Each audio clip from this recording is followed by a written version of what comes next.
Herkese selamlar arkadaşlar. Arkadaşlar bu ay biliyorsunuz çok yerde yangınlar var. Bundan ötürü biraz üzgünüz. Moralimiz bozuk ama yine de çalışmak zorundayız. Çalışmaya devam ediyoruz. Şimdi bugün size anlatmak istediğim bu ay için Ukrayna vizelerine başvurular yapıyoruz hala. Başvurular devam ediyor.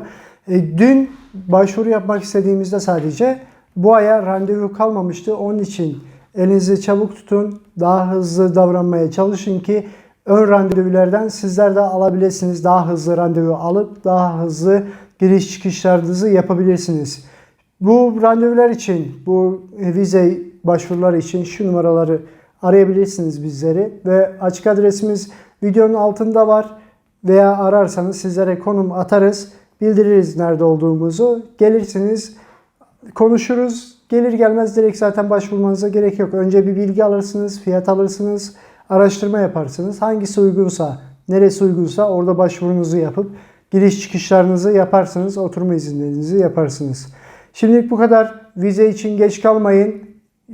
Yeni kanunlar çıkıp sizlere tekrardan oturma izni vermeyeceğiz demedikleri sürece hala giriş çıkış yapabilirsiniz. Sizler de geç kalmayın.